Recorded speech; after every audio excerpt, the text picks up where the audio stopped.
Donc, je vais effectivement vous parler de capteurs quantiques basés sur de l'interférométrie atomique et qui sont, voilà, pour l'essentiel, des capteurs inertiels. Donc, la présentation voilà, se déroulera de la façon suivante. J'ai une petite introduction rapide sur les capteurs inertiels et en particulier sur le principe de les mesures accélérométriques, avant de rentrer dans une description du principe de fonctionnement d'un interféromètre atomique. Je discuterai le cas des gravimètres, qui sont finalement une configuration de capteurs inertiels atomiques assez emblématiques et puis assez simples, pour lesquels on a pu démontrer des très bonnes performances. Et puis ensuite d'autres architectures d'instruments, en particulier des instruments différentiels comme les radiomètres atomiques. Je voudrais aussi parler des applications au spatial et puis à la navigation inertielle assez rapidement. Et puis si j'ai le temps, je parlerai un petit peu d'interférométrie atome piégée.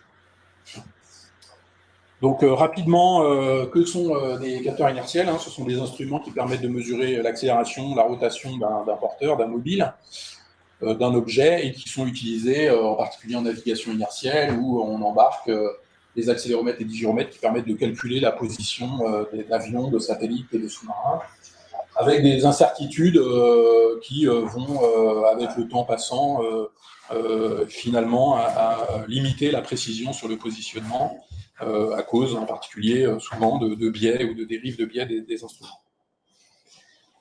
Un autre champ d'application pour ce type de capteur, c'est la géophysique, où on peut utiliser des capteurs d'accélération de la pesanteur pour réaliser des mesures des anomalies du champ de pesanteur, de leur fluctuation spatiale ou temporelle, et qui nous renseignent sur la distribution des masses dans le sous-sol et leur mouvement.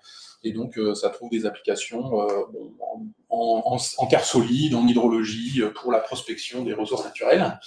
On peut faire ces expériences de mesure du champ de pesanteur au sol ou dans des avions, ou encore utiliser des accéléromètres pour faire de la cartographie du champ de pesanteur dans des satellites en orbite qui permettent de déterminer en particulier le géoïde. Et puis un troisième champ d'application, c'est la physique fondamentale. Les capteurs inertiels permettent de réaliser des tests du principe d'équivalence, de faire de la détection des ondes gravitationnelles, de mesurer des constantes fondamentales de la physique, comme la constante de Newton grand G, et trouve des applications aussi en métrologie fondamentale, en particulier dans les balances de Kibble. Donc, quelques slides pour rappeler rapidement quelques principes sur la mesure d'accélération. On a deux types de méthodes pour mesurer l'accélération.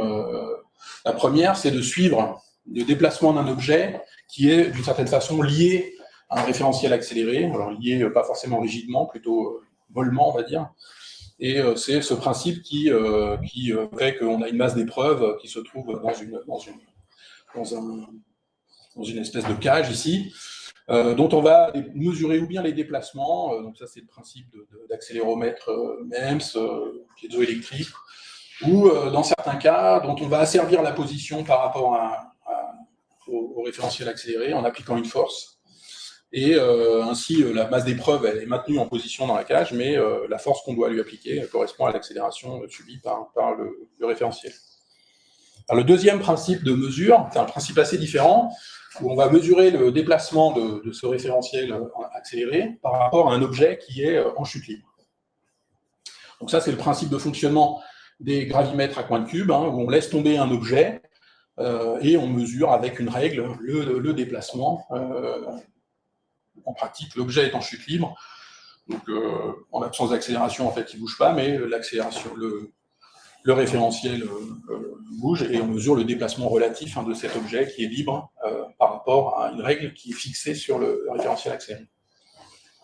Et donc, c'est le principe de fonctionnement des interféromètres atomiques, dans lesquels la masse d'épreuve qu'on utilise, c'est des atomes froids, et on les utilise pour mesurer, pour finalement faire une lecture de la phase d'un laser qui est, lui, lié à ce référentiel accéléré. Et on va mesurer comme ça la distance finalement parcourue par les atomes par rapport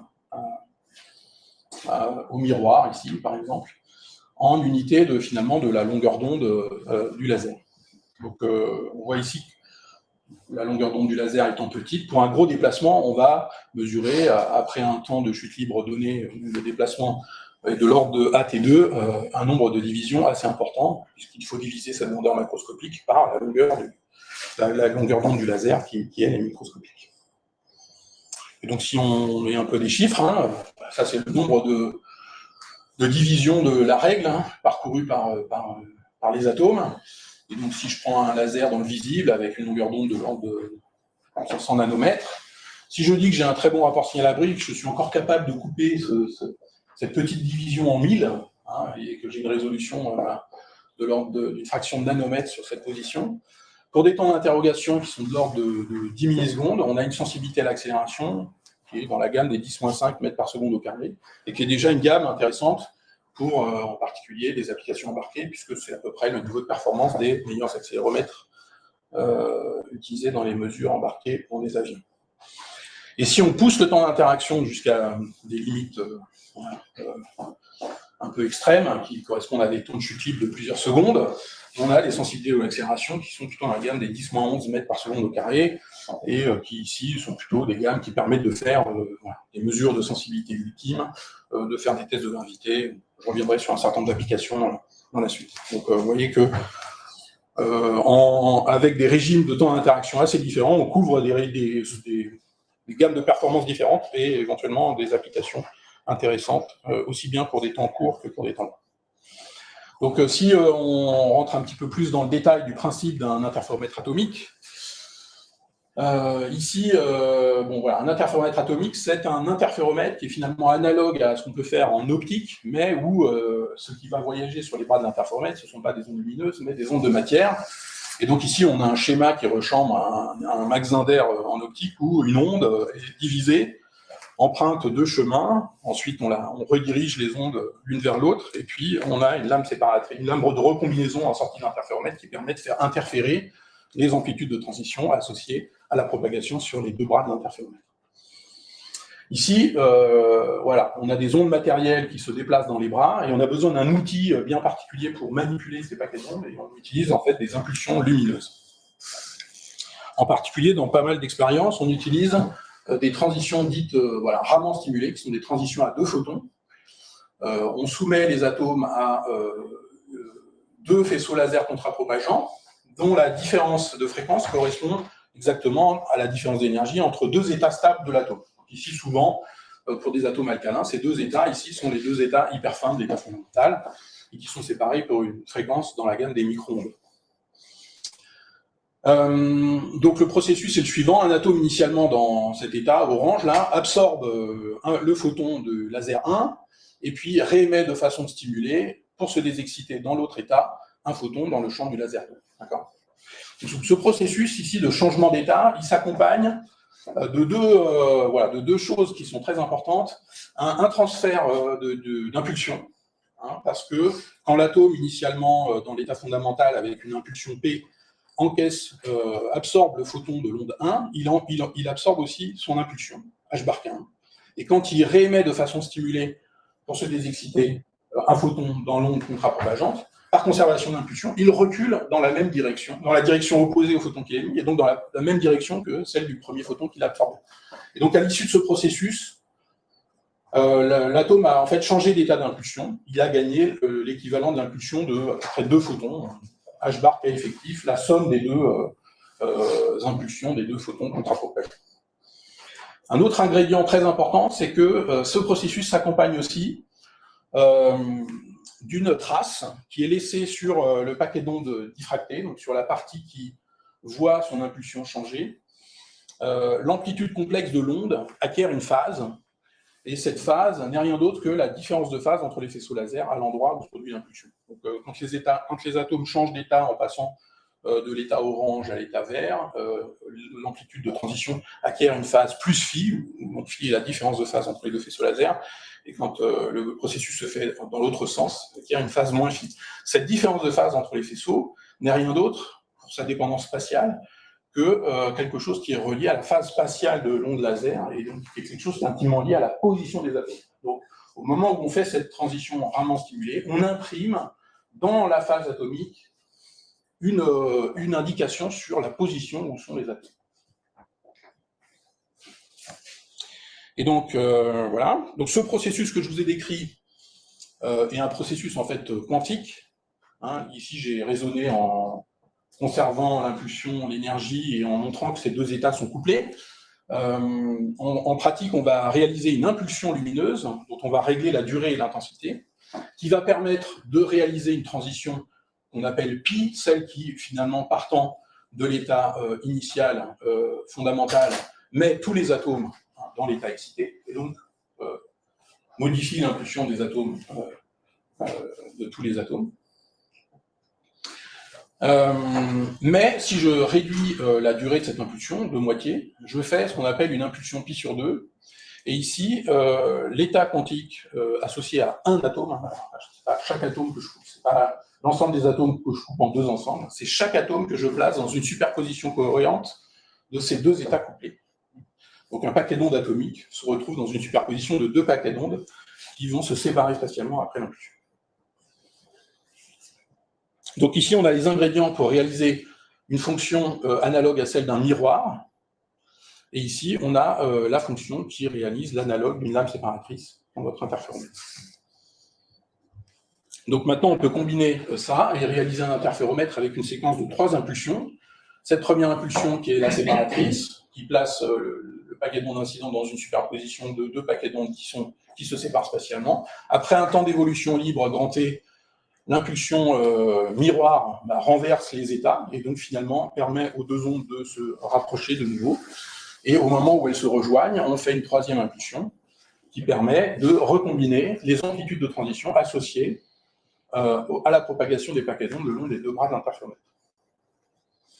Donc il est intéressant de regarder quelle est la différence de phase accumulée le long des deux bras, parce que la phase de l'interféromètre est donnée par cette différence de phase, comme dans un interféromètre optique.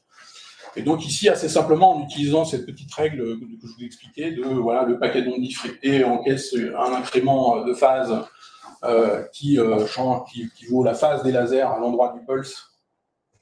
On peut calculer la phase sur le chemin du haut.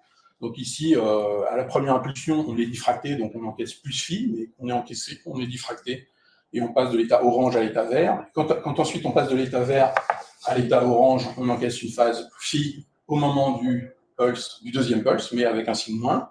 Et ensuite, si je regarde ici la phase dans ce bras-là, ici, de nouveau, on a une diffraction, et donc on encaisse une phase qui correspond à la différence de phase des faisceaux laser au moment de la troisième impulsion. Et ce chemin ici, là, du haut, interfère avec ce chemin-là, où il n'y a qu'une seule diffraction. Ici, il ne se passe rien, et ici, mon état est diffracté, et donc, hop, encaisse un déphasage qui correspond à la différence de phase des faisceaux laser au moment du deuxième pulse. Donc ici, on a calculé les phases sur le trajet du haut, le trajet du bas. On calcule la différence de phase entre les deux. Donc, on a phi du premier pulse moins 2 fois phi du deuxième pulse plus phi du troisième pulse, qui n'est rien d'autre que position au premier pulse moins 2 fois la position au deuxième pulse plus position au troisième pulse. Et comme les pulses sont équidistants en temps, en fait, ça, c'est quelque chose qui permet d'avoir accès à la courbure de la trajectoire. Hein, le déphasage est proportionnel à l'accélération. Et on trouve delta phi égale k effectif ATB. Donc le principe de la mesure, c'est vraiment une mesure échantillonnée de la position des atomes à 3 moments, et qui va nous renseigner sur l'accélération subie par les atomes. Alors un avantage de cette méthode de mesure, hein, elle est là dans ce facteur d'échelle. Le facteur d'échelle ici, il grandit comme le temps au carré. Donc ici, on voit l'intérêt d'utiliser des atomes froids qui sont lents et qu'on va pouvoir, dans un volume donné d'interaction, interroger longtemps. Hein. Donc on va pouvoir augmenter la sensibilité de la mesure en augmentant ce facteur d'échelle. Et puis, c'est un facteur d'échelle qui dépend a priori du temps et de fréquences. Et tout ça, en fait, c'est que des fréquences. Et donc, c'est quelque chose qu'on peut tout à fait raccorder au système international d'unité et qui fournit une mesure, du coup, exacte de l'accélération de la pesanteur sans biais. Alors, ça n'est qu'une partie de l'histoire, parce qu'un interféromètre atomique a une contribution dans sa phase liée à l'accélération le long de la direction des faisceaux laser, mais en général, il y a un terme supplémentaire lié à la rotation. On a une sensibilité analogue à un interféromètre optique à la phase Sagnac. Et donc ici, dans le cas où l'atome a une vitesse dans une direction qui est perpendiculaire finalement à la direction des faisceaux laser, on a un terme de phase ici qui est proportionnel à la rotation instantanée. Et donc en général, pour une configuration un peu quelconque d'interféromètre, on a à la fois un terme d'accélération et de rotation. Donc l'intérêt, c'est qu'on peut remarquer que ce terme de rotation, il dépend de la vitesse des atomes. Et donc c'est quelque chose qu'on pourrait utiliser pour pouvoir séparer les contributions d'accélération et de rotation dans ce type d'instrument. Et donc voilà ce qu'on peut faire.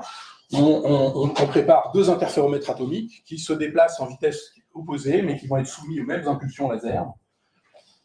Eh bien, ils vont avoir le même déphasage lié à l'accélération, mais des déphasages liés à la rotation qui sont opposés, puisqu'ils ont des vitesses opposées. Et donc, en faisant des combinaisons linéaires, la demi-somme et la demi-différence des mesures, on peut comme ça séparer l'accélération et la rotation. Donc ça, c'est un principe de mesure qui a été démontré ici dans ce papier dans l'équipe de Kazevich il y a déjà une vingtaine d'années, et qui est encore aujourd'hui utilisé pour réaliser des gyromètres atomiques. Alors, je vais revenir un petit peu à mes gravimètres. Comment est-ce qu'en pratique, ensuite, on mesure cette différence de phase? Eh bien, de façon analogue à ce qu'on fait en optique, on a deux ports de sortie et on va mesurer les intensités complémentaires dans ces deux ports de sortie. Ici, pour nous, ces intensités, elles sont dans les populations, dans la fraction d'atomes que je détecte dans chacun des deux ports de sortie. On calcule ce qu'on appelle la probabilité de transition, qui correspond à une fraction normalisée du nombre d'atomes qu'on détecte par exemple dans le port du haut, sachant que les atomes sont rentrés, ils rentrent dans l'état orange et je les détecte dans l'état vert, par exemple. Et ici, on a un interféromètre à deux ondes, et donc cette probabilité de transition, elle doit obéir à une loi d'interférence à deux ondes, elle est tout comme en optique.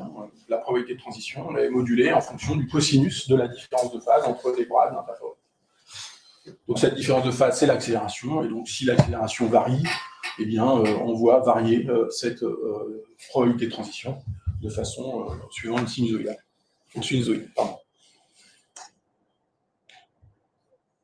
Alors une séquence typique de mesure pour ce genre d'instrument, eh c'est une première phase où on fabrique des atomes froids, typiquement pendant quelques centaines de millisecondes, on collecte quelques millions, dizaines de millions, centaines de millions d'atomes. Et puis, on a une petite phase de préparation, parce qu'on a besoin de faire rentrer dans l'interféromètre des états dans un état magnétique particulier, dans une sous-partie de la distribution en vitesse. Voilà. Mais ensuite, on réalise cet interféromètre, donc une séquence de 3 impulsions laser. Et puis, en sortie de l'interféromètre, on détecte les populations dans chacun des deux ports de sortie par fluorescence. Et ensuite, on répète cette mesure autant de fois que nécessaire. Donc, l'instrument a un fonctionnement cyclique suivant cette séquence expérimentale. Voilà. Alors, je vais vous parler maintenant d'un type de capteur atomique particulier, qui sont les gravimètres.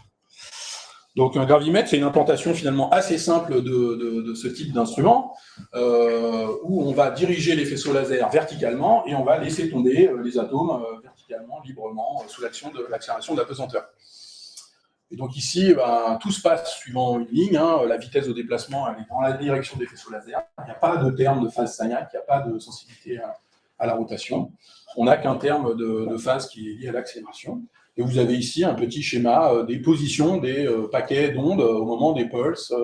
On part d'ici, au premier pulse, on crée une superposition, les deux paquets d'ondes se séparent. Au niveau du deuxième pulse, on fait une deuxième impulsion, et puis ici, ils se rejoignent au moment du troisième pulse, où finalement a lieu la troisième impulsion. Et donc les positions sont données par, si ça c'est la position de départ, la position au bout du temps t est 1,5 de GT2, la position au temps 2t, 2 GT2, et quand je fais Z de ça, moins 2 fois ça, moins plus ça, et bien je trouve KGT2, c'est magnifique, j'ai ce déphasage lié à l'accélération de la pesanteur. En pratique, le plus souvent, pour des raisons techniques, on amène ces deux faisceaux laser de l'interféromètre ensemble, copropageant, et puis on les fait interagir avec les atomes, enfin on les dirige vers les atomes et on les rétro-réfléchit sur un miroir. Et en fait, la paire de faisceaux ramants correspond à un des deux faisceaux incidents, faisceau descendant, et un des faisceaux montants. Alors cette géométrie conduit finalement à ce que les équiphases, donc les surphases de référence pour la mesure de déplacement, qui sont données par les équiphases de cette différence de phase de ces deux faisceaux laser, ont des positions dans l'espace qui sont fixées par la position du miroir. Et donc, finalement, la mesure qu'on fait, c'est une mesure du déplacement des atomes par rapport à ce miroir qui fixe la position des équiphases. Donc, vraiment, dans l'interféromètre atomique, ce qu'il faut comprendre, c'est que la mesure qu'on fait, c'est une mesure de déplacement, d'accélération relative des atomes par rapport au miroir des faisceaux laser. Donc, petite subtilité, c'est que ces transitions Raman stimulées, elles obéissent à une condition de résonance qui fait intervenir la vitesse des atomes. Donc il y a un effet Doppler, et pour que le pulse soit efficace, il faut que je choisisse, il faut que j'ajuste cette différence de fréquence entre les faisceaux laser pour compenser cet effet Doppler. Donc ici, vous voyez que dans la différence de fréquence entre les faisceaux, on trouve quelque chose, un terme ici d'effet Doppler proportionnel à la vitesse des atomes. Qu'est-ce que ça veut dire? Ça veut dire que quand les atomes tombent et qu'ils sont accélérés, que leur vitesse évolue en fonction du temps, il faut que je change la différence de fréquence entre les faisceaux laser pour que chacun de mes pulses soit à chaque fois parfaitement résonant avec les atomes. Et donc, la vitesse évoluant linéairement, il faut que j'applique à mes faisceaux laser une rampe de fréquence linéaire. Et quand je rampe la fréquence des lasers, ce que je peux montrer, c'est que j'ajoute dans la phase de l'interféromètre un terme supplémentaire qui est proportionnel à cette rampe.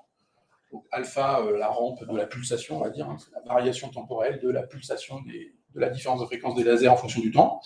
Ça donne un terme supplémentaire dans la phase qui est comme alpha T2. Donc ça, c'est très sympa parce que ça permet de contrôler et de varier la phase des lasers en décalant légèrement la rampe. Donc on peut la décaler tout en conservant l'efficacité du processus, parce qu'il y a une certaine tolérance à être un petit peu à côté de la bonne fréquence de résonance. On a une enveloppe de Rabi essentiellement qui est liée au couplage et donc à l'intensité des ondes lumineuses. Et donc, si je varie maintenant cette rampe, eh ben, je peux varier de façon contrôlée la phase de l'interféromètre et je peux comme ça balayer les franges de l'interféromètre en changeant la rampe de fréquence. Donc, voilà, on n'a pas forcément facilement un bouton pour changer l'accélération de la pesanteur. Par contre, on a un bouton assez simple qui consiste à changer cette rampe de fréquence pour balayer l'interférogramme. Et donc ici, vous avez des franges d'interférence pour un certain temps d'interaction. Si je change le temps d'interaction, je prends des temps d'interaction plus courts, je change l'interfrange, ici les interfranges augmentent, mais ce que je remarque dans ma figure d'interférence, c'est qu'il y a une frange ici qui reste une frange sombre, indépendamment du temps d'interaction. Et cette frange ici, elle est sombre, elle correspond à la valeur bien particulière de cette rampe pour laquelle je compense exactement l'accélération de la pesanteur. Et j'assure exactement la condition de résonance. Dans ce cas bien particulier où je choisis cette valeur de rampe alpha 0 qui vaut kg, la phase est nulle, quel que soit grand T. Et c'est pour ça qu'ici, on a une frange sombre, c'est-à-dire indépendamment de la durée de l'interféromètre, quand on choisit bien exactement la compensation de la rampe, on a une phase nulle et donc une frange sombre. Ça correspond simplement, dans le référentiel des atomes en chute libre, à un déplacement de la différence des équiphases qui accompagne exactement la chute des atomes. Dans leur référentiel, les atomes voient des surfaces équiphases qui ne bougent pas, et donc il n'y a pas de déphasage. Alors l'intérêt de cette méthode, c'est que la mesure de G ici est finalement une mesure de fréquence, parce que ça, c'est une variation de fréquence en fonction du temps, et puis ça, c'est une longueur d'onde de laser, un peu de choses près, donc tout ça, c'est des mesures de fréquence. Et ça tombe bien, c'est ce qu'on sait très bien mesurer. Alors, voilà une photo d'un gravimètre emblématique, le gravimètre du CIRT, qui est un dispositif assez simple dans son architecture. On a un piège magnéto-optique à 2 dimensions qui charge un piège magnéto-optique 3D, et puis après, on laisse simplement tomber les atomes sur une distance assez modeste, de l'ordre d'une vingtaine de centimètres, et en bas, on a un système de détection qui permet de collecter la fluorescence et de détecter les deux ports de sortie de l'interféromètre. On amène le faisceau laser, les faisceaux Raman dans un collimateur qui se réfléchit ici sur un miroir. Les faisceaux sont redirigés vers le bas. Ils se réfléchissent dans un miroir qui est placé sous vide. Et ici, on génère les paires de faisceaux Raman. Voilà. Ensuite, cet instrument Ici, j'ai représenté sur cette image deux éléments importants sur lesquels je vais revenir. Donc, une plateforme d'isolation des vibrations. Hein. Donc, la manip repose sur une plateforme d'isolation des vibrations passive, hein, qui est un dispositif commercial, dont on discutera l'efficacité après. Et puis, on mesure les vibrations à l'aide d'un sismomètre qui est placé au-dessus du dispositif expérimental. Et vous avez ici une photo de l'intérieur de la chambre de chute, en gros. Hein. Ici, on devine les blindages magnétiques qui sont à demi ouverts, c'est des blindages semi-cylindriques, hein, qu'on ferme avec deux parties cylindriques qui s'emboîtent, et dont on a enlevé une moitié, donc qui permet de voir l'intérieur du dispositif, avec ici le miroir de rétroréflexion d'errement, la zone dans laquelle on fabrique les atomes froids, la distance de chute, et ici les dispositifs de détection. Alors, ça n'est qu'un morceau de l'instrument. Ici, c'était la photo de l'enceinte à vide, qui ici est environnée de ces blindages magnétiques. Donc, ça constitue l'enceinte de chute. Ça s'accompagne évidemment d'un système laser et puis de l'électronique de contrôle. Et vous voyez ici qu'on a tout assemblé dans une structure, hein, qui rassemble le banc laser et le système électronique. Et ensuite, les câbles, fibres arrivent sur l'enceinte à vide qui est placée sur une enceinte, sur cette plateforme d'isolation des vibrations.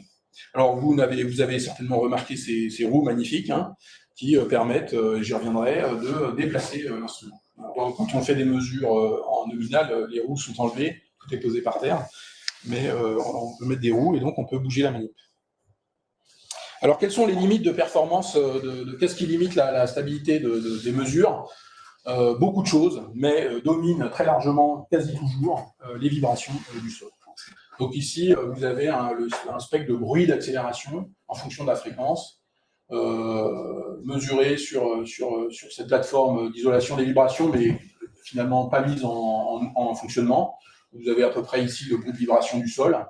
Et si je calcule, hein, l'impact de ce bruit de vibration sur la stabilité de la mesure, si je ne fais rien pour isoler les vibrations, j'ai une stabilité qui va être typiquement dans la gamme des micro-G à une seconde.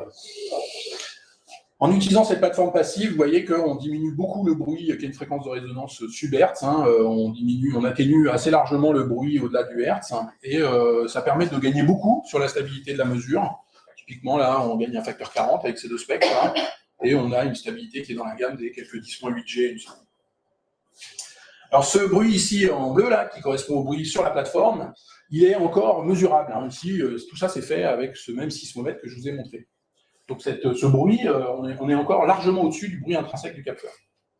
Donc ce que je peux envisager de faire, ce qu'on fait, c'est que pendant que l'interféromètre a lieu, on mesure ces fluctuations de vitesse de la manip avec le sismomètre, et on va utiliser ça pour calculer l'impact que ces fluctuations ont sur la mesure de l'interféromètre. Et une fois la séquence finie, on vient corriger la mesure de la phase atomique, qui elle est KGT2 entachée de cette fluctuation de vibration, par cette fluctuation, par le calcul qu'on obtient de cet effet à l'aide de la mesure du sismomètre. Et donc si le sismomètre réalisait une mesure parfaite, non entachée d'erreur, ça permettrait de supprimer complètement le bruit de vibration.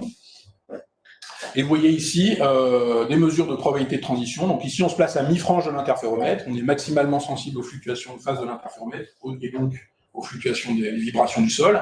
Et vous avez, sur la plateforme passive, ce qu'on obtient sans post-corriger finalement des mesures de bruit de vibration acquises avec le sismomètre.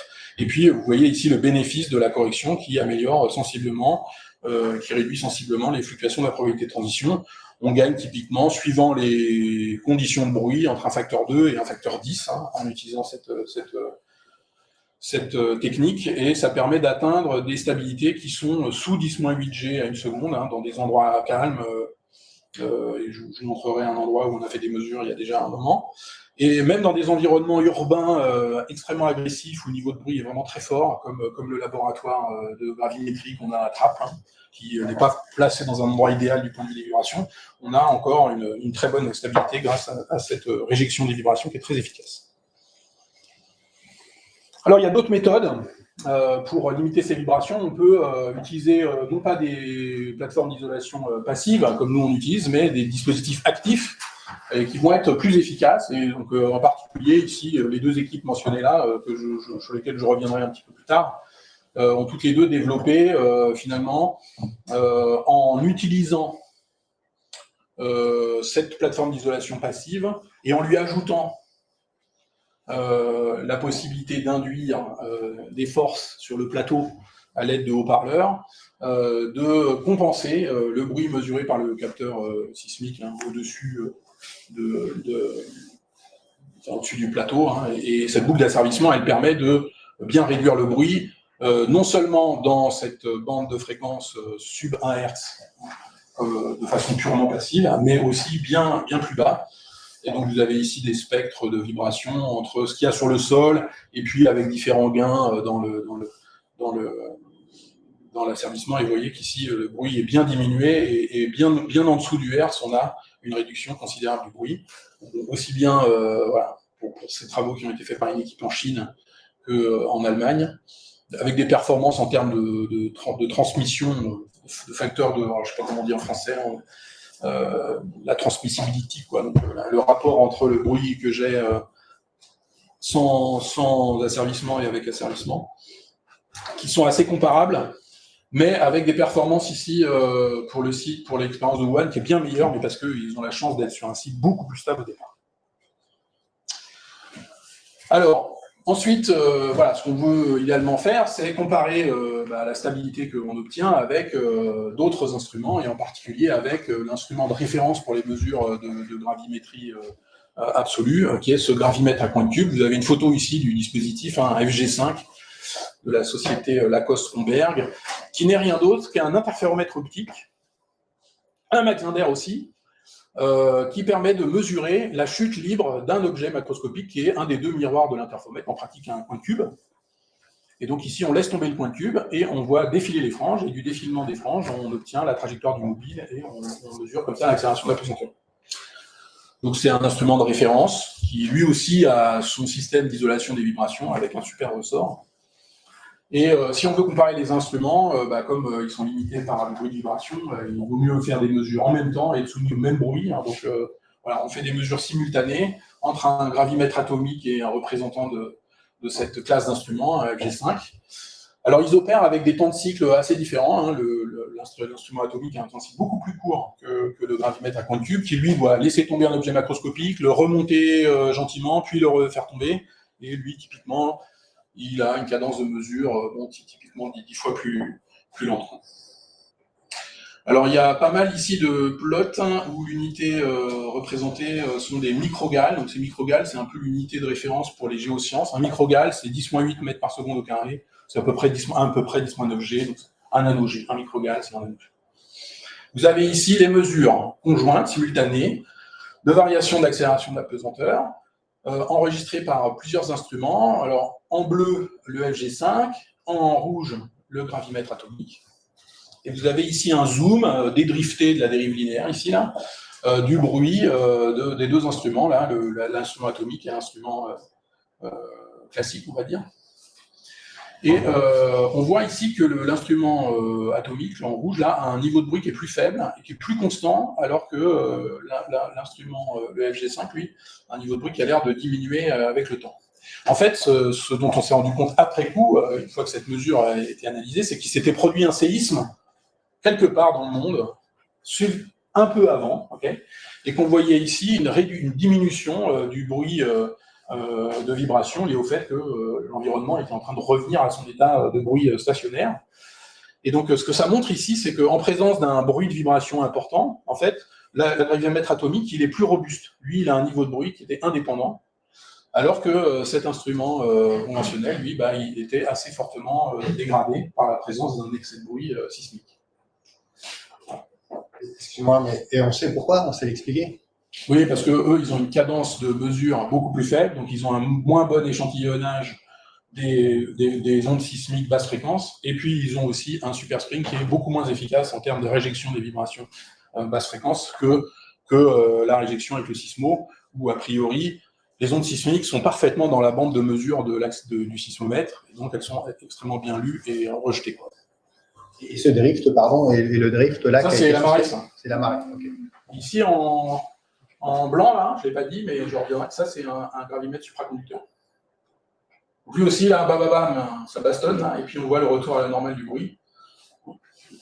Donc on peut analyser les stabilités en calculant l'écart-type d'Allan des fluctuations de l'accélération de la pesanteur. Hein, donc c'est un écart-type qui correspond à la variation, enfin, il faut que j'explique un petit peu ce qu'est la variance d'Allan, peut-être. Hein, donc ici, on calcule l'écart-type des fluctuations où on réalise des moyennes des données par paquet et du coup par durée de moyenne qui augmente avec le temps. Cette variance d'Allan, quand le bruit est blanc, elle décroît comme l'inverse de la racine du nombre du temps de mesure. C'est rien d'autre que si je mesure n fois, je diminue mon incertitude comme 1 sur racine de n. Et on voit ici que bon, voilà, l'écart type d'Allan de l'instrument atomique est significativement meilleur que celui du FG5, aussi bien sur la période totale que sur la période ici finale, un petit peu plus calme, où le bruit du FG5 est un peu meilleur. Surtout meilleur sur les temps courts, moins clair sur les temps plus longs. Pourquoi ça monte au début? Ah ouais, ça c'est lié au fait qu'on réalise un intégrateur numérique sur la frange centrale de l'interféromètre.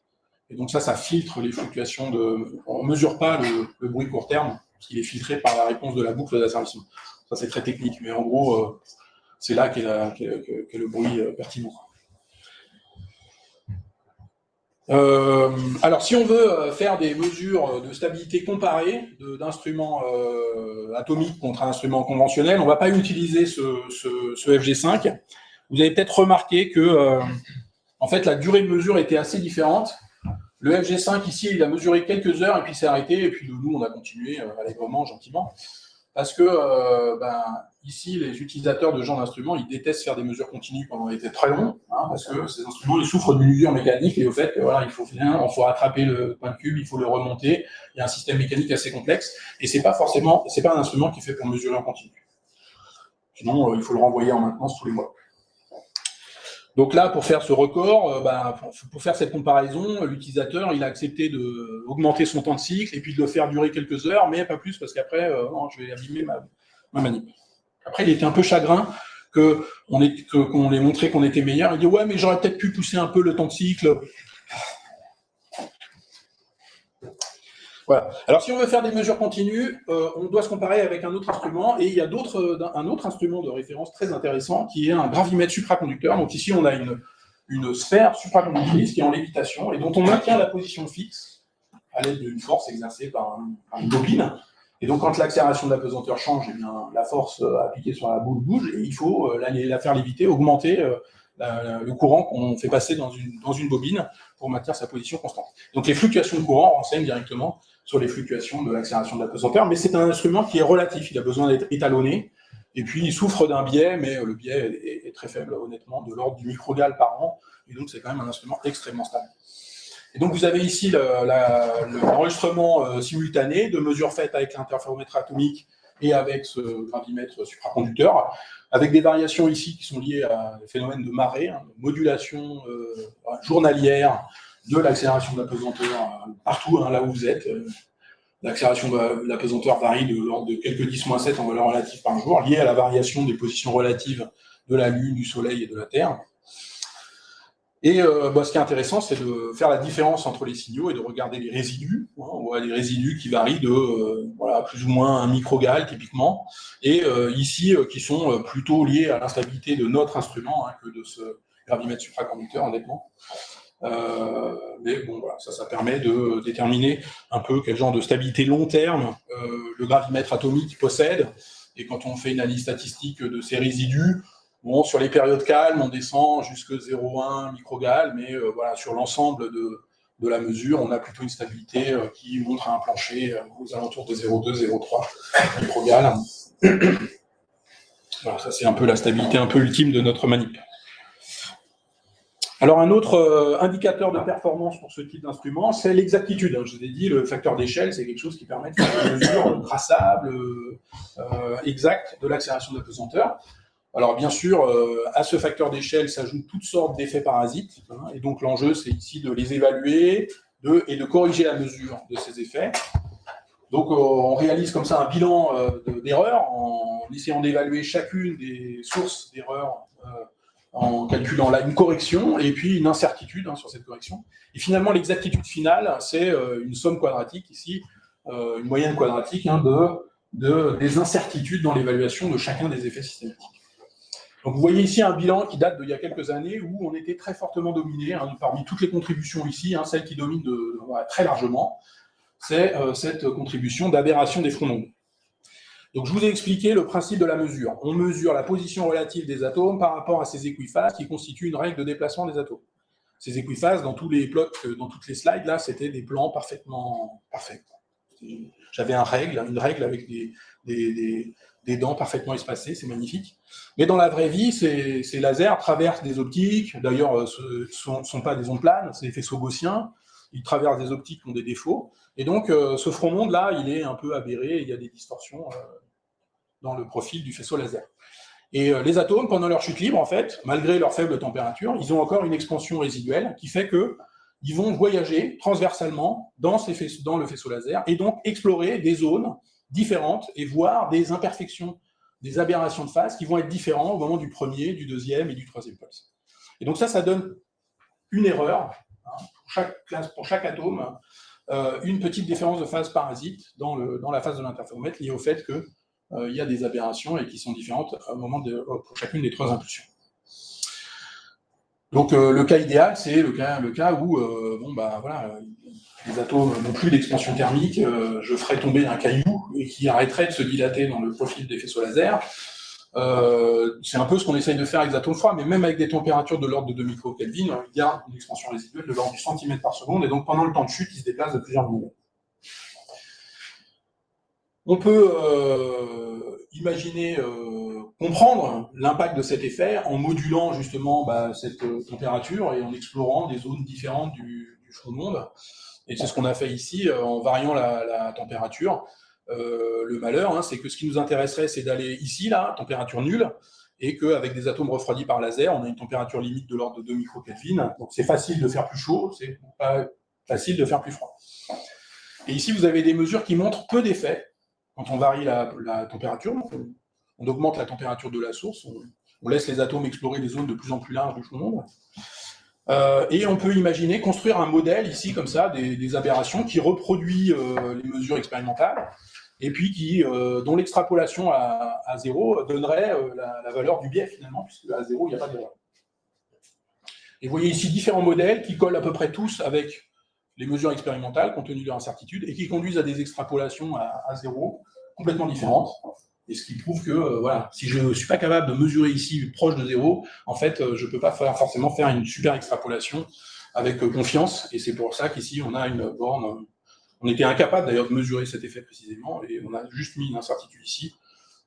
Si vous avez des questions là-dessus, je vous expliquerai d'où vient ce facteur 4, ce 4 microgrammes. Donc pour mieux faire, qu'est-ce qu'on fait ? On a besoin d'atomes plus froids, et donc plus tard, on a installé un piège dipolaire croisé. Donc ici, vous avez l'enceinte à vide. Il y avait des accès horizontaux avec des petits trous dans les blindages qui permettent de faire passer des faisceaux laser. Et donc, on a réalisé ici un piège dipolaire croisé. On a fait du refroidissement évaporatif qui permet de préparer des échantillons à des températures beaucoup plus basses que les températures limites du refroidissement laser. Donc là, dans la gamme des dizaines de nanokelvin. Et on a pu reprendre ces mesures, mais ici, sur plus de 2 décades, typiquement 2 décades sur la mesure sur les variations de température, et construire ainsi un modèle de fond d'onde qui colle assez bien avec les mesures expérimentales et qui conduit à une extrapolation du biais, extrapolation à zéro de la valeur de l'accélération d'apesanteur comparée à une valeur de référence qui correspond à celle de 2 microkelvin à laquelle on travaille d'habitude, permet d'évaluer directement le biais lié aux aberrations dans les conditions normales. Et donc avec ça, on a réduit cet effet qui reste encore l'effet dominant, et améliorer le bilan d'erreur totale au niveau de 2 microgrammes. Ouais. Excuse-moi, t'as pas besoin de connaître la vitesse transverse de ton nuage pour ça, ou la vitesse moyenne ? Ouais. Idéalement, il faudrait effectivement le mettre dans le modèle, quoi. Parce que si tu négliges la vitesse, ok, mais si elle est forte par rapport à la dispersion de vitesse du nuage, là, du coup, c'est compliqué de conclure, non ? Tout à fait. Donc, ça n'est qu'un modèle avec un certain nombre d'hypothèses. Dont celle-là. Après, on peut mettre des contraintes sur la vitesse de dérive maximale, puisque ça, c'est quelque chose qu'on peut mesurer, pas forcément facilement sur cette expérience, mais typiquement, compte tenu des variations de rapport d'intensité dans les bras de la ménace et de leurs variations, on peut borner en fait les vitesses de dérive maximales et on peut en tenir compte dans le modèle pour associer une incertitude à cette vitesse de dérive, qui, voilà, dans les conditions nominales, reste quand même toujours plus faible que la dispersion de vitesse, sauf si tu fais exprès de déséquilibrer largement tes bras de mélasse. Alors, cet instrument que vous avez vu équipé de roues est capable de sortir du laboratoire, et vous avez ici des photos d'une campagne de mesure qu'on a faite dans un laboratoire souterrain au Luxembourg. Alors bon, c'était il y a déjà pas mal d'années, hein, mais voilà, on loue un camion, on coupe la manip en deux, hein, on sépare les liens physiques, câbles électroniques et fibres et puis on les met chacun sur des roues, de façon à pouvoir les déplacer. Une fois arrivé sur le site, voilà, on descend tout ça. Voilà l'entrée de la mine. Ce laboratoire souterrain, c'est une ancienne mine. Donc on rentre, c'est un peu ric-rac là, mais ça passe. Bon, on avait mesuré avant, hein, on était sûr que ça allait passer. Et là aussi, c'est ric-rac. Et après un long tunnel dont la longueur est plus de 100 mètres, hein, on arrive à voilà, une cavité qui a été installée. Il y a un laboratoire installé, voilà, avec des murs, un sol à peu près propre, et qui est du coup un site très stable dans lequel on peut organiser des campagnes de comparaison d'instruments de gravimètre. Et donc voilà, c'est ici au Luxembourg là qu'en 2011 et en 2013, dans ce laboratoire souterrain, ont lieu des campagnes de comparaison internationales auxquelles on a participé. En fait, la première campagne de comparaison à laquelle on a participé, c'était une campagne de comparaison en 2009 organisée au BIPM. Donc ça, c'est une comparaison internationale, officielle, où chaque pays amène son étalon national de référence de gravimètre atomique, et puis on les compare entre eux, et puis on vérifie qu'ils sont en accord. En même temps. En même temps. Alors, ils sont en fait pas tous exactement en même temps, mais il y a toujours plusieurs instruments qui mesurent en même temps. Et on a par ailleurs un suivi du site qui nous renseigne sur les variations qu'il peut y avoir entre des mesures qu'on a faites un jour et un autre, en particulier en utilisant par exemple un gravimètre supraconducteur. D'accord. Et puis certains instruments vont participer à la campagne de mesure au début, au milieu et à la fin. Comme ça, on peut s'affranchir un peu des dérives long terme. Et donc vous avez ici alors là les offsets de chacun des instruments par rapport à la valeur moyenne de l'ensemble. Et l'incertitude, et vous voyez que bon, les instruments, compte tenu de leur barre d'erreur augmentée, ça c'est des barres d'erreur à 95%, à 2 sigma, sont à peu près tous en accord avec la valeur moyenne. Ça c'était notre instrument à l'époque, avec une exactitude qui était quand même moins bonne hein, qu'aujourd'hui, mais voilà, on était très contents d'être en accord. On a réussi à participer à la campagne de 2011 et 2013, où de nouveau on a trouvé des résultats en accord avec la moyenne, compte tenu de notre incertitude, avec une valeur moyenne un petit peu, hormis cette mesure de 2009 pour laquelle l'incertitude est quand même beaucoup plus grande, et un peu plus grande, et puis les conditions de mesure étaient un peu plus agressives. Ici, on avait un instrument qui était un peu plus mature, et on a plus confiance ici dans ces mesures-là. On a un écart, alors la moyenne qui a l'air d'être resté constant hein, entre 2011 et 2013, et cet écart, il correspond à peu près à la valeur du biais lié aux aberrations qu'on a évaluées depuis, parce que ça, c'était en 2011-2013, et les mesures de biais que je vous ai montrées, hein, c'est plutôt en 2018. Donc on était au-dessus, et en fait, on comprend qu'on était au-dessus, et qu'une source potentielle, c'était ces aberrations de fond. Donc à l'époque, on a été, voilà, 2000-2009, on était le premier et le seul instrument à avoir participé, et encore là, en 2011-2013, on était le premier gravimètre atomique à se comparer au gravimètre à coin de cube. Tous les autres sont des gravimètres à coin de cube. Ouais. Il y a de bonnes raisons de penser que la moyenne, c'est la bonne valeur, entre guillemets. Absolument. Parce qu'il y a des sources communes de biais, des choses comme ça. Ouais. On ne sait pas. Donc ça, tu prends des instruments qui sont tous fabriqués par le même fabricant, et ils sont tous en accord. Génial, le fabricant a bien travaillé, mais c'est pas sûr que ça donne la bonne valeur. Donc c'est pour ça que c'est important de développer des instruments basés sur d'autres technologies, parce qu'eux, ils ont d'autres biais, d'autres sources de machin, un bilan d'erreur complètement différent. Et donc si l'accord est trouvé entre les instruments, après un travail qui ne consiste pas à tout faire pour trouver le bon accord, mais tout faire pour donner une bonne valeur, si les valeurs sont en accord, alors on a confiance dans les mesures des différents instruments. Alors depuis, il y a une autre comparaison, en 2017 en Chine, donc là avec nos roues, on n'y est pas allé. Donc on n'a pas participé, mais les choses avaient changé.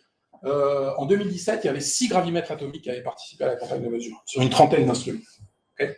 Et in fine, 4 ont activement participé à la campagne ont réussi à faire fonctionner en manip et à prendre des mesures d'accélération de la pesanteur pendant la campagne de comparaison. C'est les 4 en rouge ici, là, sont les gravimètres atomiques.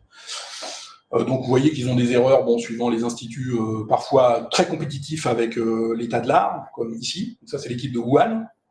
Des fois, moins bon, voilà. Ici, le Nîmes, ici, Hangzhou. Ou une autre équipe de Wuhan, ici aussi. Donc ça vous montre que, bon, alors évidemment, quand on est en Chine, c'est plus facile d'accueillir des gravimètres chinois, mais ça correspond aussi à un développement considérable du nombre d'instruments dans le monde, hein, entre il y a une dizaine d'années où voilà, il y avait 2-3 gravimètres qui se battaient en duel, et maintenant où il y en a partout. Et donc la prochaine campagne de comparaison, c'est en 2023, donc c'est aux États-Unis, je pense. On verra combien de gravimètres atomiques seront présents. Peut-être qu'il n'y aura pas beaucoup de Chinois, en fait, je sais pas. En ce moment, c'est pas la fête entre les Chinois et les Américains. Hein? Non, mais nous, on ne peut pas traverser l'océan, c'est trop compliqué. Donc je pense qu'on n'ira pas non plus. Alors ici, quelques autres représentants de ces gravimètres atomiques des plus hautes performances, hein, on va dire. Donc ici, l'instrument du CIRT. Ici, un schéma de la manip chinoise de Wuhan. Ici, l'instrument de Berlin. Donc vous avez ici les niveaux de perfo des instruments, hein. Ils ont des sensibilités dans la gamme, voilà, des quelques 10-9, un peu moins bons, des stabilités long terme, bon, un peu différentes, 10-10, un peu mieux que 10-10, nettement mieux que 10-10, et puis des exactitudes assez comparables finalement. Alors ce qui est intéressant, c'est que ils ont des architectures de mesure assez différentes. Nous, on a un instrument où on est simplement en chute libre. Ici, ils font une fontaine, donc ils lancent les atomes en l'air, et donc dans une hauteur de mesure donnée, bah, ils ont 2 fois plus de temps, et en plus, ils ont plus de hauteur. Donc, ils ont des temps d'interaction qui sont beaucoup plus grands. Alors, vous direz, ah, c'est pas si beaucoup plus grand que ça, mais x4 sur le x3, x4 sur le temps, au carré, c'est plus d'un ordre de grandeur sur la sensibilité intrinsèque. Donc, ces instruments, c'est un facteur d'échelle qui est plus d'un ordre de grandeur plus grand. Et en termes de stabilité, bah, en fait, c'est pareil. C'est incroyable, ça.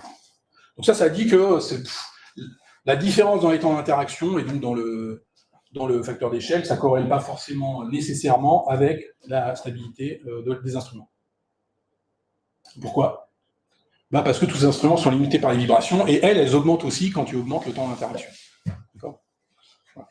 L'exactitude. L'exactitude, bon, voilà, on a des bilans d'erreurs comparables avec des sources d'incertitudes comparables. Parce que je veux dire, l'exactitude ne devrait pas diminuer avec des grands T importants, ou alors l'inverse, on ne s'attend pas à quelque chose avec l'exactitude? Alors, il y a des sources de biais dont l'importance diminue quand tu augmentes le grand T, d'autres qui augmentent quand tu augmentes le grand T. Hein. Le Fronon, lui, alors, tous les termes au-delà de la courbure sont d'autant plus grands que grand T est grand. Parce que la phase de l'accélération, c'est en T2, et tous les termes d'aberration au-delà de la courbure, c'est T puissance plus que 2. Donc, tu augmentes l'impact des aberrations du Fronon d'ordre plus grand que la courbure quand tu augmentes le temps d'interaction. Et ici, un autre représentant, un instrument assez différent, un gravimètre commercial de la société maintenant Exail, donc anciennement Mucans, qui est aussi un instrument assez simple dans son architecture, avec simplement des atomes en chute libre. Typiquement, en termes de performance, un ordre de grandeur au-dessus de ces meilleurs instruments. Mais j'en parle parce que c'est un instrument qui se distingue surtout par voilà, sa compacité. C'est un instrument qui est voilà, tout petit, très ingénierisé au niveau du système laser, qui fait la démonstration de sa capacité à mesurer en dehors du laboratoire. Ici, vous avez une photographie prise à proximité de l'Etna. Donc, il y a eu des campagnes de mesure pour mesurer voilà, des variations d'accélération de la pesanteur sur des sites d'intérêt pour les géophysiciens. Voilà.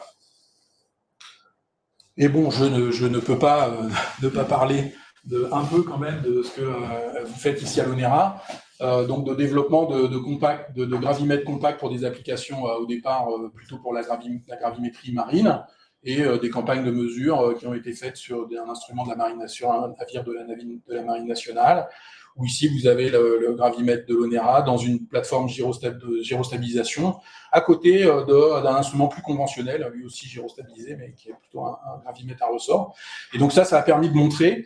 Alors ici, on est typiquement dans cette gamme de performance que j'avais indiquée tout au début, c'est-à-dire des temps d'interaction courts dans un environnement extrêmement agressif en termes de bruit d'environnement, mais qui permet d'atteindre des sensibilités qui sont complètement, qui se comparent très favorablement avec les technologies classiques, et c'est ce qui a été montré, que cet instrument atomique il se comportait mieux que son camarade classique, et en particulier qu'il y avait un certain nombre de sources d'erreurs liées de calibration ou de drift qui étaient beaucoup moins grandes avec l'instrument atomique, et aussi un gain en fait d'un facteur 2-3 typiquement sur l'incertitude sur les mesures. Et puis par ailleurs, cet instrument, il a aussi été embarqué pour des campagnes en avion. Ces campagnes embarquées, elles ont été d'une certaine façon un petit peu initiées dans un projet important auquel le LP2N, l'ONERA et le CIRT ont contribué, qui visait à faire des mesures d'accélération atomique dans l'avion 0G. C'est bon, j'ai bien dit. Alors, malgré tout, même si finalement augmenter le temps d'interaction, ça n'améliore pas énormément la stabilité, on peut se poser la question de l'impact d'augmenter le temps d'interaction pour augmenter la sensibilité intrinsèque, et puis quel impact ça va avoir sur la taille du dispositif expérimental. Donc ici, il y a la hauteur typique de chute, ou bien si je lâche les atomes, ou bien si je suis intelligent et je les lance en l'air, qui correspond à des temps d'interaction courts ou assez longs. Okay. Donc pour des temps d'interaction qui correspondent un peu à ce qu'on a sur les instruments que je vous ai montrés ici, là, 80 millisecondes, 300 millisecondes, ça fait en chute libre, en lâcher, des distances de l'ordre de 12 cm, c'est ce qu'on a sur le gravimètre du CIRT, et ici à 300 millisecondes en fontaine, 45 cm, donc c'est un peu la hauteur de leur tube là sur les photos. Vous voyez qu'ici, s'il fallait faire 300 millisecondes en lâcher, il faudrait un dispositif de 2 mètres de haut, donc ça coûte quand même de simplement lâcher par rapport à lancer en l'air. Et puis si je vise des temps d'interaction beaucoup plus grands dans la gamme des secondes, si je les lâche, c'est 20 mètres, et puis même si je les lance en l'air, ça coûte 5 mètres. Et voilà. Donc, il y a des gens il y a plusieurs équipes qui développent des interféromètres atomiques dans des enceintes à vide de 10 mètres de haut, pour vraiment éventuellement lancer les atomes à 10 mètres de haut et faire des paraboles ici, là, avoir accès à des temps d'interaction de l'ordre supérieur à la seconde. Et là, c'est que augmenter, donc de temps total, presque 3 secondes de chute libre. Alors, on peut tirer parti de ce grand temps d'interaction et de cette augmentation du facteur d'échelle pour faire des mesures différentielles. Donc sur les mesures d'accélération simples, le gain n'est pas net parce que les vibrations vont elles aussi augmenter. Mais si je fais ici, comme ici dans l'équipe de Kazevich, des mesures comparées de l'accélération de 2 atomes différents, que je réalise avec des interféromètres qui sont simultanés et qui vont être affectés de façon commune par le bruit de vibration, eh bien dans la mesure différentielle, je vais pouvoir m'affranchir de ces perturbations et tirer pleinement parti de l'augmentation du facteur d'échelle et de l'amélioration de la stabilité intrinsèque. Et ici, ils ont fait des interféromètres avec des temps d'interaction totaux de l'ordre de 2 secondes et fait des mesures du paramètre d'Hauteveus, donc de l'accélération différentielle rapportée à l'accélération moyenne de l'ordre de 10-12, qui est un peu le record pour un test du principe d'équivalence en utilisant des atomes. Donc on est un peu loin de microscope, mais voilà, c'est sur Terre. Alors, une autre architecture d'intérêt sur laquelle je voudrais, je ne sais pas où j'en suis dans le temps, là, pour le dire. Bon, c'est vrai. Ça va, Ah ouais, non, c'est long. Je suis beaucoup trop long. Je vais parler ça rapidement, de gradiomètre atomique. Donc ici, on va réaliser l'interrogation simultanée d'interféromètres, mais pas basée sur 2 atomes au même endroit, mais plutôt sur les mêmes atomes, mais à 2 endroits différents. Et on va faire une mesure différentielle qui va permettre de mesurer la différence de l'accélération de la pesanteur entre 2 positions différentes. Donc, vous avez ici 2 gravimètres, l'un au-dessus de l'autre, qui sont chacun lancés en trajectoire de fontaine, et on fait 3 impulsions lumineuses simultanées. L'intérêt, c'est qu'ici, on supprime les sources de bruit communes, donc en particulier le bruit de vibration, et on voit que ça, c'est une stratégie de mesure qui est peut-être aussi intéressante pour des mesures embarquées, puisqu'elle permet de s'affranchir des vibrations. Donc, pour illustrer ça, vous avez ici des maps, des cartes de gravité que j'ai trouvées sur Internet. Donc ça, c'est fait avec des instruments conventionnels, mais qui illustrent l'intérêt de faire de la gradiométrie. C'est des campagnes de mesure ici au sol, donc on prend des gravimètres de terrain, puis qu'on promène sur un site. Donc on a des mesures assez bien résolues spatialement, avec des endroits où il n'y a pas de mesure parce que c'est un peu inaccessible. Là, il y a un plan d'eau, là, il y a un rocher, enfin bon, voilà. On peut survoler avec un gravimètre embarqué dans un avion la zone et avoir une couverture complète, mais on voit qu'on perd beaucoup sur la résolution spatiale parce qu'on est obligé de filtrer assez sauvagement, hein, compte tenu du gros niveau de vibration de l'avion. Et si on fait cette campagne embarquée avec un gradiomètre plutôt qu'un gravimètre, eh bien on a la couverture complète et une meilleure résolution spatiale. Donc voilà, ça a motivé un peu le développement de gradiomètres atomiques. Donc ici, voilà des mesures un peu historiques déjà dans l'équipe de Kazevich, hein, avec une sensibilité différentielle au niveau de quelques 10-9 G à une seconde, et qui a été utilisée en fait pour faire des mesures de physique fondamentale. On fait des mesures de grand G, on approche des masses, on les approche, on les écarte, et on mesure la perturbation du gradient lié à la présence des masses. Et si on connaît bien la distribution de masse, la composition des masses, la densité des masses, eh bien on peut comme ça refaire une mesure de grand G, et ça permet de faire des mesures de grand G au niveau de 10-4. Donc aussi bien aux États-Unis qu'en Italie, deux équipes qui avaient travaillé sur ces mesures de grand G. Donc nous aussi, on a démarré il y a quelques années un développement de gradiomètre qui nous apparaît aussi comme un instrument intéressant pour tester un peu des nouvelles méthodes. Donc la possibilité de réaliser des séparatrices plus efficaces que les transitions Raman, donc ça c'est basé sur de la diffraction de Bragg, hein. On peut faire un transfert d'impulsion qui n'est pas limité à 2 photons, mais 4, 6, 8, peut-être 100 photons, 1000 photons, et donc comme ça augmenter sensiblement le facteur d'échelle de l'instrument. Et vous voyez, pour gagner quelque chose tiré parti de cette augmentation du facteur d'échelle, bah, c'est intéressant de faire une mesure différentielle.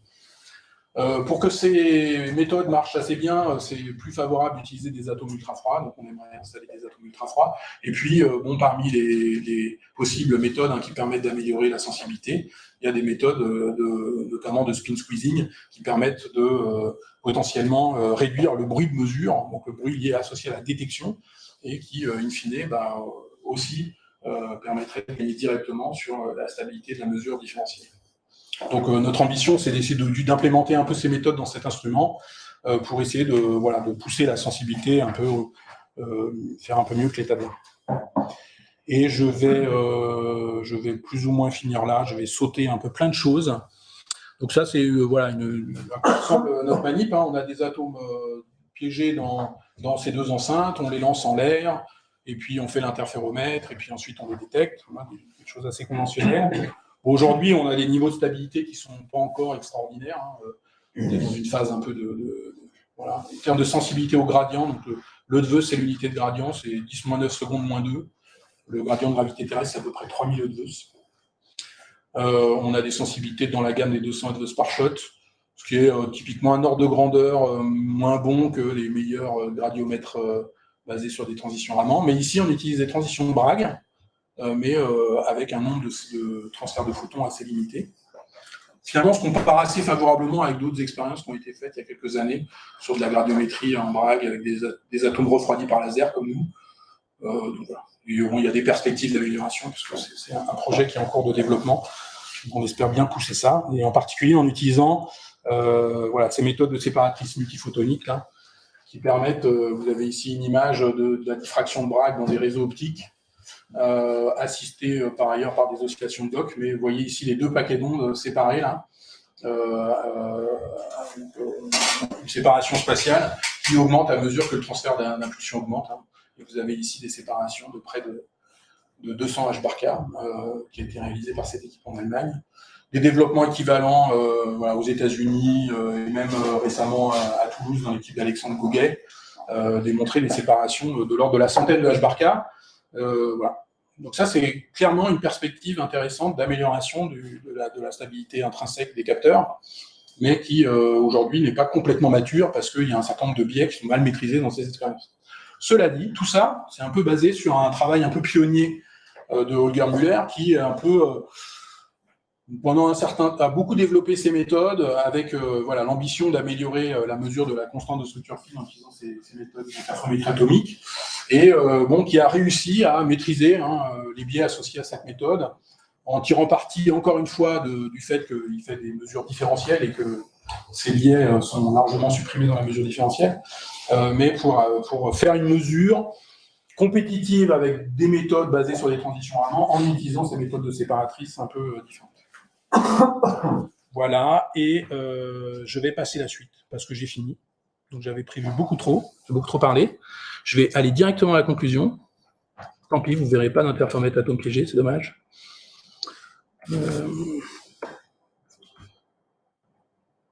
Hop. Donc ma conclusion. J'espère que ça marche toujours. Passer en mode Je vais. Voilà.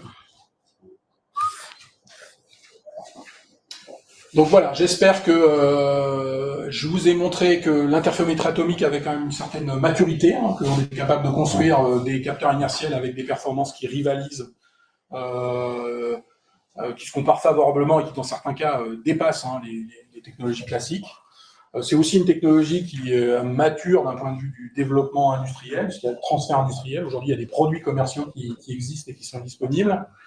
Il y a des efforts en cours à faire, toujours à poursuivre, hein, pour réduire un peu les bilans de poids, de puissance, d'encombrement, et puis améliorer un peu le caractère opérationnel sur le terrain. Hein. L'utilisateur final, lui, il veut un truc où il appuie sur un bouton et hop, ça fait une mesure. Il n'y a rien à régler. Bon, voilà. Il y a aussi des perspectives d'amélioration avec un certain nombre de développements, des séparatrices plus efficaces, des réductions du bruit sous la limite quantique standard. Donc c'est pas non plus une technologie sur laquelle la messe est dite et on est vraiment allé au bout des capacités. Et c'est aussi une instrumentation qui sert un nombre de champs d'application assez important. J'en ai mentionné quelques-uns rapidement, voilà, mais qui voient de la physique fondamentale, bien sûr, mais aussi les sciences de la Terre, la surveillance des réservoirs, l'exploration des ressources, l'ingénierie civile, voilà, la navigation. Voilà, je suis désolé d'avoir été un peu long, mais merci pour votre attention.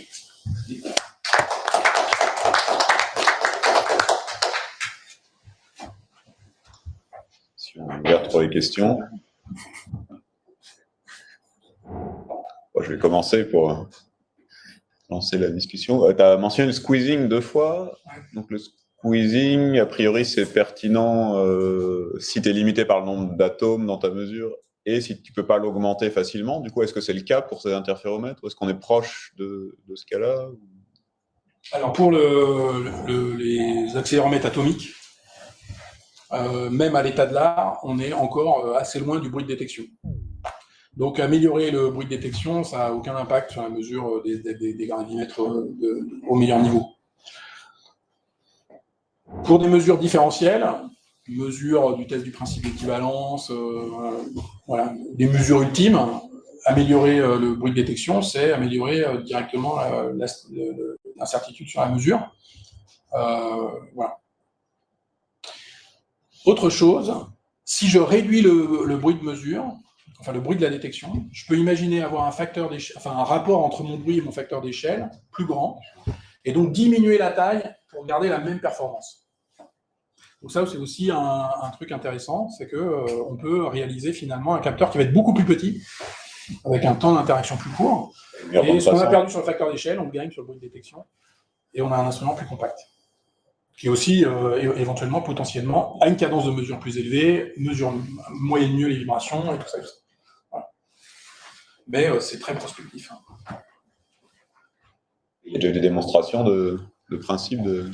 Bah oui, tu poses la question, mais tu sais, alors il y a des choses qui ont été faites dans des géométries d'interféromètres, mais qui sont des interféromètres pas à bras séparés, hein, sur des configurations d'horloge. Et puis il y a un regain un peu d'intérêt avec quelques propositions théoriques. Pour les gravis, je veux dire. Voilà, vraiment adaptées à des interféromètres atomiques, des démonstrations de principe sur des temps d'interféromètres courts. Voilà, qui reste encore à étendre à des interactions, vraiment aux vrais paramètres d'interaction d'un instrument à l'état de l'art, mais aussi un certain nombre de nouvelles propositions théoriques qui sont explorées et de nouveaux schémas. Et donc, voilà, c'est aujourd'hui un domaine qui reste d'intérêt et qui nous intéresse aussi. On envisage en particulier d'implémenter dans une des expériences une méthode qui a été récemment proposée, de faire du delta kick squeezing, donc d'utiliser des lentilles sur les ondes de matière avec des faisceaux laser lumineux, avec des faisceaux laser de puissance, pour transitoirement augmenter la densité des atomes en chute libre et exalter les effets d'interaction qui donnent lieu à cette compression de spin. Et ça, c'est une géométrie qui est finalement potentiellement assez facile à implémenter dans un capteur sans avoir un capteur existant qui aurait suffisamment de fonctionnalités, en gros des accès optiques pour mettre des faisceaux laser de puissance, mais qui se distingue d'autres approches, par exemple celle où on utilise des cavités, où là, il faut penser dès le début, quand tu conçois l'instrument, installer la cavité éventuellement sous vide, enfin assurément sous vide et tout ça, c'est beaucoup plus compliqué.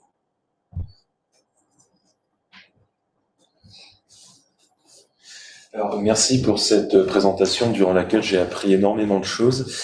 J'avais une question sur la partie où vous avez parlé des aberrations et vous avez dit qu'en fait, pour essayer de s'affranchir de toutes les erreurs qui sont créées par ces aberrations, on va refroidir les atomes autant qu'on peut pour qu'ils explorent une portion du front d'onde beaucoup plus petite et que les aberrations se manifestent moins. Ma question, c'est pourquoi est-ce que vous n'avez pas essayé de pousser au maximum la correction des aberrations dans les optiques? Est-ce que c'est parce que les atomes sont sensibles à des aberrations jusqu'à un ordre tellement élevé qu'en fait, c'est pas possible de corriger les optiques? Est-ce que c'est une question de coût, de la manip? Donc, dans le dispositif tel que je l'ai présenté, on a une architecture, enfin un système qui date de choix techniques qui ont été faits à la fin des années 2000. Et le choix a été fait à l'époque d'acheter une optique de très bonne planéité, mais en faisant une sélection de produits commerciaux disponibles, sans faire réaliser une optique dédiée extrêmement plate. Donc maintenant, on est dans une phase où on va modifier ça, et on va installer dans l'expérience un miroir qui a été usiné sur mesure pour avoir une planéité nanométrique sur des très grandes distances, de façon à limiter ses effets. Donc oui, il y a une possibilité de faire mieux en termes de qualité optique, en utilisant des optiques de réflexion de meilleure qualité. D'accord. Et je vous remercie. J'avais une deuxième question aussi, c'est que quand on lit des papiers sur de la métrologie à partir d'atomes froids, que ce soit pour faire de la gravimétrie ou bien de la mesure de champ électromagnétique ou d'autres grandeurs, en fait, on entend beaucoup le terme SC traceable. Et personnellement, j'ai jamais réussi à en avoir une définition vraiment exacte, satisfaisante. Alors, est-ce que vous sauriez m'en donner une définition, me dire à quoi ça correspond, s'il vous plaît? Donc là, par exemple, tu as dans cet instrument, alors si je prends par exemple le gravimètre à point de cube, qui a le même qui a un facteur d'échelle, on mesure le défilement des franges en fonction du temps. Tu as besoin d'avoir une mesure exacte de ta base de temps. Et donc, traçable OSI, ça veut dire que j'ai un oscillateur à l'intérieur qui définit une base de temps pour l'échantillonnage de la séquence de mesure. Celui-là, je vais pouvoir faire des comparaisons avec un signal d'une horloge qui, elle, est étalonnée et dont on sait exactement quelle est sa valeur en unité du système international, en Hertz, par comparaison avec des références qui sont des références nationales de métrologie dans les instituts nationaux de métrologie. D'accord. Donc c'est ça en fait. Traçable OSI, c'est que tu peux raccorder les outils de mesure que tu as, la base de temps de ton échantillonnage à une mesure fournie par des horloges atomiques qui sont étalonnées et référencées par rapport à des réalisations de l'unité de la définition du temps à la seconde. C'est pareil que faire une mesure absolue ou il y a une subtilité entre les deux termes? Alors, il y a des gens qui disent que c'est un jargon qui n'a pas de sens, le caractère absolu de la mesure. Donc, le caractère absolu de la mesure, ça nous distingue du relatif. Ouais. C'est quelque chose qui dit qu'on n'a pas besoin de calibration. Et donc, effectivement, à la fin, tu as besoin de te raccorder à des grandeurs physiques et à des réalisations d'unités qui demandent des réalisations métrologiques. Donc, le facteur absolu, c'est quelque chose qui dit que ce qui définit le facteur d'échelle de l'instrument, d'une certaine façon, ça n'est pas quelque chose qui est lié à une propriété géométrique mal maîtrisée. C'est quelque chose qui est intrinsèquement connaissable d'une certaine façon, quoi. Moi, j'interprète ça plutôt comme ça. Un gravimètre relatif, c'est un gravimètre qui est capable de mesurer des variations de la grandeur. Un gravimètre absolu, il est capable de donner la mesure de l'accélération de la pesanteur.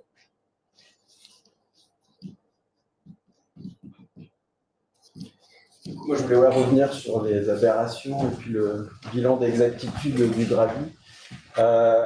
Du coup, jusqu'à où ça vaut le coup là, de pousser la connaissance des aberrations? C'est la première question, parce qu'on voit dans le bilan que tu as montré qu'au bout d'un moment, il y a d'autres effets qui se ramènent.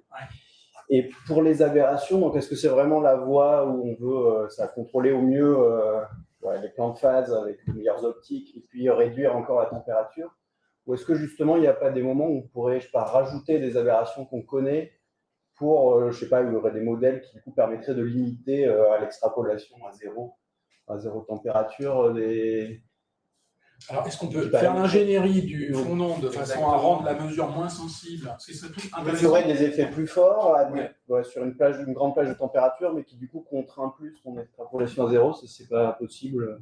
Oui, mais alors, c'est modifié par rapport à quelque chose qui est comme un fond. Ouais. Et donc, c'est pas dit que tu vas gagner sur le fond si tu rajoutes un effet. Ouais, c'est ça, je sais pas. Nous, on avait, bon, je pense que tu sais, mais dans le passé, on avait fait des démonstrations d'utilisation d'un miroir déformable pour agir sur le fond de l'ombre. Et donc, on avait démontré qu'on avait un certain contrôle des biais associés. Après, ambitionner d'utiliser un miroir déformable pour réaliser un miroir plan parfait, c'était un peu le rêve. Ouais. Mais tu vois que ça nécessite, dans la mise en œuvre et dans la validation sur le signal atomique, c'est lourd, quoi, parce qu'il faut faire cette campagne de mesure avec des atomes ultra-froids, mettre ton miroir. Bon, voilà, donc c'est des choses qu'on n'a jamais faites. On a juste fait une étude comme ça de l'impact de ces miroirs déformables et montrer que ça permettait d'agir sur le fond, mais on ne les a pas utilisés pour compenser. En fait, si, on a rajouté une énorme aberration, mais on a montré qu'on est capable de la compenser en jouant sur le miroir. Mais la réponse ultime, elle est donnée par les atomes. Et donc, tu vois, même un processus d'optimisation de la surface basé sur une collecte de mesures atomiques, c'est un truc hyper long, parce qu'il faut moyenner pour différentes positions, différentes températures, différentes vitesses. Je ne suis pas sûr que c'est vraiment quelque chose de faisable physiquement. Donc là, le choix qu'on a c'est un instrument qu'on est en train de modifier, dans lequel on veut donc implémenter des optiques de meilleure qualité, aussi poursuivre sur les atomes ultra-froids, améliorer encore l'évaluation de ce biais, et du coup, ça nous poussera aussi à réinvestiguer tous les autres qui n'étaient pas très limitants, mais qui vont devenir limitants. Mais bon, ça, c'est le travail de base du métrologue. Quand tu n'as qu'un effet limitant, c'est facile. C'est lui, tu travailles sur lui. Puis quand tu en as deux, trois, c'est horrible, il faut tout travailler en même temps. Donc ce qui est bien, c'est quand il y en a un, puis après il y en a juste un autre, et puis ils sont bien ordonnés. Tu les prends les uns après les autres. Et là, du coup, c'est lequel le suivant? Bon, il y a des problèmes de déplacement lumineux à 2 photons, pas forcément hyper bien maîtrisés. Il y a... En fait, pour être honnête, il reste quelques effets qui ne sont pas dans le bilan d'erreur et qui ne sont pas complètement... Donc, voilà. Merci. J'avais une autre question. Ah, une question Question à distance. à distance, je vous en prie. Ouais. Allô? Oui, on Allez-y. t'entend. Ouais, salut, c'est Malo, salut Franck. Merci pour l'exposé. J'avais une question quand tu parles des aberrations de front d'onde. Est-ce que ça inclut aussi les effets de phase de Gouy? Oui, c'est dedans. Ok. Tout à fait. Parce que même si même avec les optiques les plus planes du monde, j'ai l'impression que cet effet, il est toujours là, quoi. Il reste un effet, tout à fait. Ça, c'est le caractère gaussien du faisceau laser. Donc, il faut que tu mesures les paramètres géométriques de ton faisceau, sa propagation, où est son waste, quelle est sa divergence, et puis que tu calcules l'effet que tu... Ouais, ok. Et donc, sa contribution, là, c'est à hauteur de combien relativement au... C'est petit, c'est des fractions de microgales, parce qu'on a un waste qui est très gros, en fait. D'accord. Ok. Merci. Petite question, tu as comparé le gravimètre atomique au coin cube, là, au point de vue sensibilité. Et au niveau exactitude, est-ce que tu pourrais un peu expliquer quelles sont les différences des deux instruments au niveau exactitude et quel instrument pour toi qui pourrait donner la meilleure exactitude dans le futur, quoi? Alors, le bilan d'erreur du fabricant, c'est 1 microgal. Les comparaisons de différents instruments qui sont basés sur le même principe de fonctionnement et par le même fabricant montrent une dispersion de plutôt 2-3 microgrammes dans ces campagnes de comparaison internationale. Entre les graviers. Entre les graviers. Donc le bilan publié est un peu optimiste par rapport à les écarts observés entre les instruments. Je ne me souviens plus exactement quelles sont les sources dominantes dans le bruit. Il y a un certain nombre de sources de bruit, d'erreurs communes, des problèmes de phase de diffraction, le faisceau laser. Lui aussi, il y a des problèmes de phase de bruit. Je parle à mon ordinateur parce que je parle à Malo. Et donc, c'est important dans ces mesures-là de bien mesurer les paramètres géométriques du faisceau, ce que les géophysiciens n'avaient pas forcément complètement intégré, qu'il fallait effectivement le faire pour être sûr que les mesures étaient pile poil au bon niveau. Donc, ça aussi, avec les campagnes de comparaison, et puis il y a des géophysiciens un peu plus tatillons que les autres qui se penchent un peu sur les limites de performance des instruments et qui montrent que, voilà, oui, il faut mesurer le Weiss du faisceau laser parce qu'il faut calculer cette correction correctement. Voilà. Il y a des problèmes d'aberration des optiques, mais moins sévères parce qu'elles sont liées à des défauts et de déplacement ou de rotation du point de cube pendant la chute, et qui sont assez différents de ce que nous avec machin. Il y a des termes d'accélération liés aux rotations, accélération de Coriolis et compagnie, qui sont aussi éventuellement, qui de toute manière, elles sont indépendantes de l'objet que tu lances à partir du moment où tu le lances avec une vitesse nulle, dans la mauvaise direction. Et donc voilà. Donc, par contre, c'est un instrument qui est finalement arrivé en bout en termes de développement, d'efforts de recherche, parce que c'est un instrument produit commercialement sur lequel il n'y a plus vraiment d'investissement fait pour améliorer les performances. Donc, le fait qu'il y ait des gravimètres atomiques qui éventuellement sont des produits commerciaux, on pourrait imaginer que ça suscite chez le fabricant des aiguillonnes pour améliorer le bilan d'erreur de l'instrument. Mais bon, voilà, aujourd'hui, on rivalise quand on compare vraiment les instruments à l'état de l'art dans les labos. Pour ce qui est des instruments qui sont des instruments commerciaux, on n'est pas tout à fait encore au même niveau de performance. Donc, Micro-G, ils sont un peu tranquilles encore avec leur technologie, mais ils sentent un peu le chaud. Ils ont un peu le feu aux fesses quand même. Voilà. Donc, voilà. Est-ce qu'on peut améliorer peut-être, mais un effort à faire n'est pas tant dans l'amélioration des performances en termes d'exactitude, mais pour beaucoup des utilisateurs, c'est vraiment la facilité d'utilisation, la robustesse de l'instrument. Donc, un instrument atomique qui aurait le même niveau d'exactitude, mais qui serait beaucoup plus robuste, facile à l'emploi qu'un FG5, ça, c'est quelque chose qui, commercialement, peut toucher une cible d'utilisateurs et rivaliser, mais pas sur la base des performances, mais vraiment sur la base de c'est presse-bouton, j'appuie, je monte. C'est plus robuste vis-à-vis des contraintes d'environnement. Ça fait des mesures en continu, ça s'use pas. Voilà. Et donc là, voilà. Tout n'est pas dans améliorer les performances.